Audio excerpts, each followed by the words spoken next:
3DO。欢迎收看莫宝龙新一期视频。今天我们来拍一下壁垒的英雄。要说给地狱排名的话，那是从头到尾的吃屎。壁垒就不一样了，他先给你吃一口屎，然后再给你吃一口蜜。壁垒的英雄除了几个顶尖神将之外，大部分都是没出息的东西啊，万难废。其中德鲁伊作为一个高贵的法师，是可以和异教徒掰手腕的，甚至在整体的阵容上还不如异教徒。城堡是有限的强将加大部分的平庸之辈，壁垒的那些英雄就不能叫平庸之辈，那完全就是万难废。第16名鹰眼特马尔凯姆。看一下德鲁伊的初始属性，大家就能发现，尽管他们开局不至于用不了自己特长的魔法，但作为一个法师只有1点的力量。这也就是说，你玩壁垒，你拿德鲁伊开荒的话开不动。壁垒玩家表示，我真是老糊涂了，我拿德鲁伊去开荒。马尔凯姆，你说他行呢，他是个鹰眼特；你说他不行呢，人家开局还带个魔法神剑。照理说有魔法神剑不可能排到倒数第一，关键的问题是这个伤害只有20，完全就是挠痒痒。你要是想用它开荒的话，还是得找个地方加一点力量。所以说尽管开局带个小剑，它依然不适合开荒。他后面的这位尽管也是一个白板，但开局还有个幸运树能用。马洛迪亚一个不出意外的话就是一个白板的英雄。鹰3里面幸运的上限是3点，而马洛迪亚好巧不巧的开局有个幸运数，这也就是说正常情况之下你的幸运就有3点了，你就不用再释放这个幸运之神了。鹰眼特虽然大部分情况之下我们称它为白板，但真白板还得看马洛迪亚，只有在打大恶魔或者说敌方英雄有降运气的宝物的时候，它才不是个白板。但现在问题又来了，如果大恶魔给你降2点幸运，你的幸运值总数还不是负的，你是绝对不会使用幸运之神这个魔法的。他在马尔凯姆前面纯粹就是幸运数要强于鹰眼数，至于特长那是完全不用考虑的事情。第14名克洛尼斯。好消息，开局可以释放一次屠戮成性。好消息，开局学术有书。坏消息，屠戮成性是个没出息的东西啊，万难废。这个魔法可能很多朋友没有用过，它一开始的效果是释放之后在对战龙族的时候增加8点攻击，升到高级火系之后就是对战基本上所有的7级兵都加8点攻击。但是这个魔法不是一个群体法术，它升到最高级依然也是一个单体法术。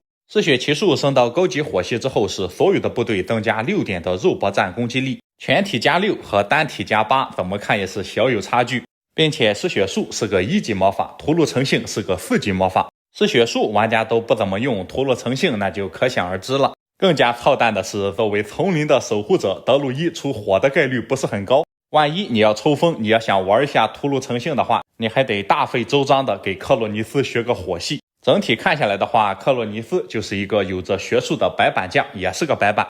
第13名急救特珍妮。急救特里面最拟人的一个，急救和弩车一样开局没有2级兵，这就使得珍妮是壁垒里面开局第一天移动距离最远的英雄。增援号角里面急救术也加强了，初级急救也就不会再给你恢复1点生命值，并且珍妮是游戏里面唯一的一个开局自带招传术的英雄，在有水的地图里面可以大放光彩。尽管壁垒是万年不变的人马加大地，你有一个急救帐篷没什么用，但是在珍妮身上你也找不到什么明显的槽点，换句话说，击败他后面的3个豪杰那是绰绰有余。第12名疗伤特尤兰德。他和克洛尼斯、马尔凯姆、马洛迪亚一样，这个特长就是个白板。这个疗伤增加的是恢复的数值，由于疗伤不能复活友军，所以说它最大的作用是清除掉不利魔法。尤兰德能够排到12，纯粹是因为开局有个弹道数。壁垒如果你前期打快攻的话，你还是比较需要弹道数的。如果你的投石车早一点打破箭塔，你的大地就会少损失一些。到目前为止，除了珍妮还是稍微有点用之外，剩下的4个英雄完全派不上用场。而在今年冬天真正能派上用场的，还得是神奇小鹿家的泡芙暖绒被呀。这几天一下就降温了，还好我早就换上了神奇小鹿的泡芙暖绒被，一盖上就像云层一样包裹上来，蓬松柔软，还能锁温一整晚。早上醒来被窝里还是暖烘烘的，整个冬季的幸福感都提升了。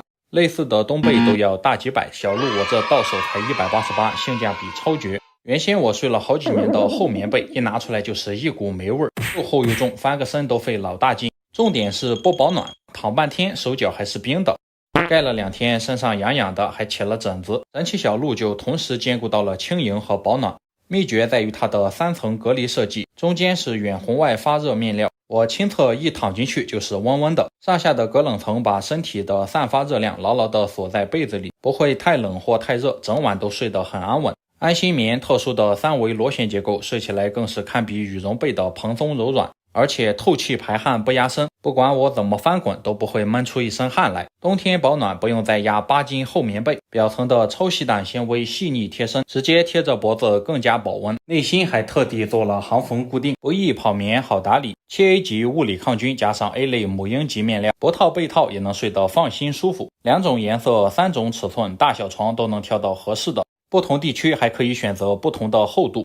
评论区领取我的专属优惠，保价大促还送运费险，2年内有问题可以直接换新，喜欢的朋友真的可以试试，给你冬天不一样的睡眠体验。第11名，山下之王尤佛瑞丁。尽管他能打出草地矮子赛飞龙的高光表现，但是不得不说开局的兵太少了，人家蝙蝠侠现在每组的蝙蝠是5到7个，你还是3到5个，开局的兵力就是存在劣势，并且开局是干扰加幸运。刚刚接触深渊号角的朋友对干扰术不是很了解，其实它就是一个加强版的抵抗力，效果是降低敌方的力量。尽管它比抵抗力要强一些，但是玩家还是不喜欢学，不怕货比货，就怕不识货。有时候想想，开局干扰加幸运确实是不如神秘加侦查。另外就是很重要的一点，玩壁垒的话，你正常情况之下是不会买矮人的。它和罗勒雷不一样，罗勒雷是真的能当首发当主将，尤弗瑞丁带矮人开荒的话，开荒效率要远远低于带大地和人马。是的，你没有听错，就算是尤弗瑞丁亲自带队，他带矮人开荒效率也不如他带大地和人马，哄堂大笑了属于是。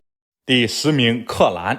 鹰3的英雄，你说设计的不考据呢，他非常的考据。你像游戏里面的人类战士，他都有一个领导术，像克兰这种矮人，人家开局都有抵抗力或者干扰术。瑞斯卡、埃尔尼这种神怪火精灵，人家都有学术。索爷表示，我是神怪，我怎么没有学术呢？设计师黑幕实锤了。除了4大天王之外，UP 主还曾拍过4小天王，他们全是6级兵特，其中包括独角兽特克兰、火精灵特瑞斯卡、蝎狮特西利卡，另外还有上位排名的蛇妖特法芙娜。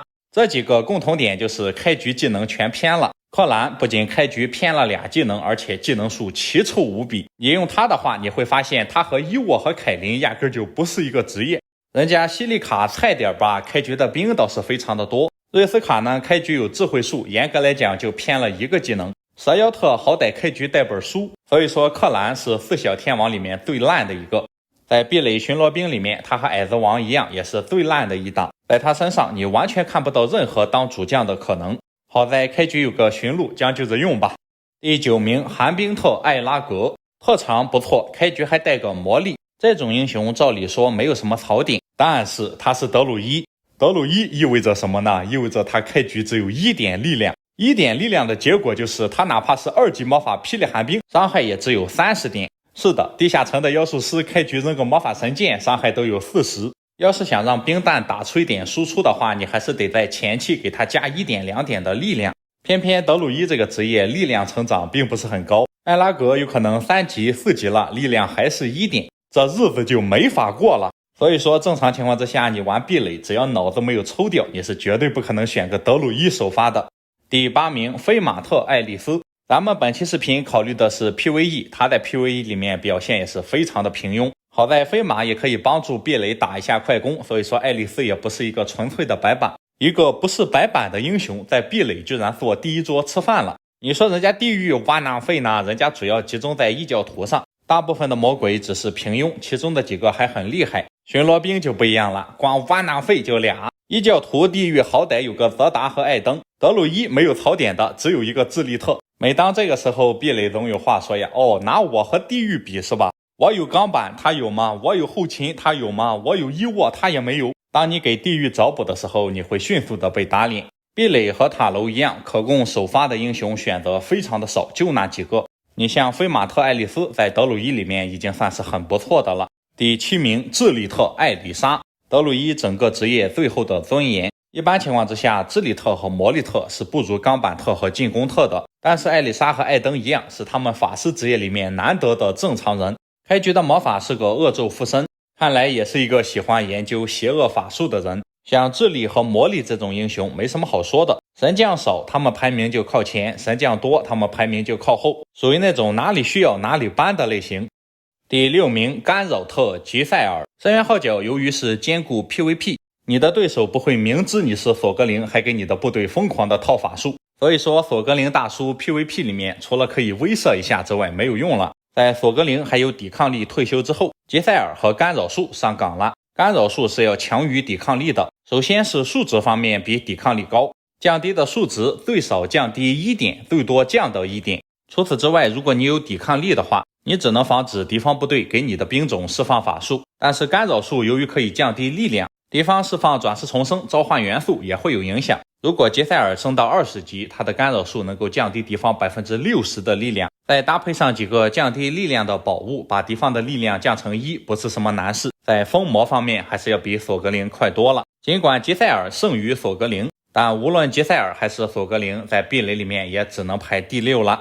壁垒虽然挖纳费不少，但是神将也是可以凑齐5个的。第5名金比特杰诺娃。在壁垒你开局带个终极剑术，就如同你在据点开局带个终极进攻术，似乎游戏里面所有的金比特技能树都非常的好，杰诺娃也不例外。他和凯特琳、戴马克等一众豪杰一样，当主将也丝毫不丢份儿。不仅仅是在壁垒，他去城堡、去要塞、去工厂，甚至去地狱都有非常不错的表现。如果和三国志一样，每个将领都设计5维的话，这些金比特的魅力值应该非常的高。尽管杰诺娃非常的强，但是在壁垒他只能排到第5名了，毕竟和前4名相比还是小有差距。第4名梦钢板。作为英3里面颜值可以排到前10名的英雄，梦钢板颜值高，那玩家自然就很喜欢用。尽管壁垒是个快攻派系，你不种田的话没有必要选梦钢板，但是在原版的3大钢板特里面，尼拉开局歪个学术，泰泽容易泰3级，与之相比梦钢板就稳定得多。如果你要纯理性的话，它应该排在杰诺娃后面，但是我在排名的时候不会一味的只考虑前期，梦钢板后期决战的能力那是有目共睹的。综合看下来的话，整体评分要高于杰诺娃，因为毕竟杰诺娃只是一个金比特，它的前期开荒也并不是十分的爆炸。如果能有像伊沃这样的开荒能力，还在孟菲拉前面是完全没问题的。伊沃好呀，好就好在他是个精灵，不是个人类。如果他是一个人类将领的话，进攻术就保不住了，高低得开局安排个领导加剑术。尽管大女婿是一个非常优秀的兵种特，但是和伊沃一桌吃饭的话，大女婿还是得给伊沃敬酒。深渊号角里面把木精灵初始的数量削了2个，以至于现在的伊沃前期开荒是不如港口城的安娜贝尔的，但是不如满分的英雄，他至少能拿90分。伊沃不仅开局的技能好，他的技能数也不容易偏。他和凯琳一样是巡逻兵或者说游侠里面最容易出土的英雄。当然有一个小缺点，不是伊沃自己的，而是大帝身上的，因为到了后期你的大帝就查无此人了，所以说伊沃的后期能力稍有不足。接下来是外交奥布斯库姆卫斯特罗伊德，和上一期的工厂一样，开局带外交的我就不排名了，只能说如果是原版野怪都能加入的话，罗伊德排第2没有问题。深渊号角外交术削了之后，老树的排名也就在10名左右了。他不同于阿德拉还有赛瑞，外交术废了他就真的废了。甚至在真正的投降特梅尔基奥尔出现之后，老树引以为傲的外交术配领导术也不再领先。他和索格灵一样，终究抵不过滚滚向前的车轮。排壁垒的话，无论怎么排，无论外交术强还是不强，第1名都没有悬念，那就是后勤3杰之一的凯琳。作为壁垒的英雄，剑术加后勤是最好的开局技能。剑术保证开荒，后勤保证长途奔袭。玩壁垒如果搞快攻的话，狂奔的凯琳无人能敌，有的时候就是周天直捣敌方老家，敌人兵还没有买，防御还没有布置就被团灭了，颇有一种闪击战的强悍。凯琳和耿娜一样，无论是前期、中期还是后期，无论是开荒还是决战，那都是妥妥的 T0 神将。关于这2个英雄孰强孰弱，我只能说在壁垒凯琳强，在地下耿娜强，都是忠臣没有奸臣。这就是壁垒的英雄排名。后面的英雄是各种抽象，什么屠戮诚信特、疗伤特、幸运之神特，完全让人摸不着头脑。与之相对的，壁垒的神将则非常耀眼，排名前5的英雄都是神将。这可能是英雄无敌里面2级分化最严重的派系了。正如同壁垒的实际打法，明明是一个有金库可以种田的派系，偏偏快攻非常的强，那么本期视频到此结束，感谢大家收看，咱们下期再见，谢谢朋友们。